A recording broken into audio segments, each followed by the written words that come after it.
বন্ধুরা, যদি কাঁদতে হয় ঘরের মধ্যে দরজা বন্ধ করে কাঁদবে, কিন্তু দরজা খোলার সময় সবসময় হাসি মুখে বার হবে। কারণ যদি সবাই জানতে পারে আপনি ভেঙে পড়েছেন, তাহলে সবাই আপনাকে আরও ভেঙে পড়ে। তাই কাউকে দেখিয়ে কাঁদবে না, কারণ আপনাকে ওরা আরও ভাঙতে সাহায্য করবে।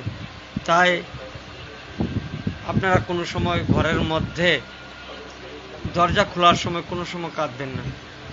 যা ইচ্ছা আপনি ঘরের মধ্যে কেঁদে সকালবেলা বার হওয়ার সময় আপনি হাসি মুখে বার হবেন। কাউকে বুঝতে দেবেন না যে কাল রাতে ঘরের মধ্যে দরজা বন্ধ অবস্থায় আপনার সাথে কি হয়েছে। সবাইকে গুড নাইট। সবাই ভালো থাকবেন, সুস্থ থাকবেন। আর পাশাপাশি আমি সবাইকে বলছি, আজ দেখো আমার চুল কেটে নিলাম, জানাবেন কীরকম লাগলো। প্রচণ্ড গরমের যন্ত্রণায় আজ চুল ফেলে দিতে বাধ্য হলাম।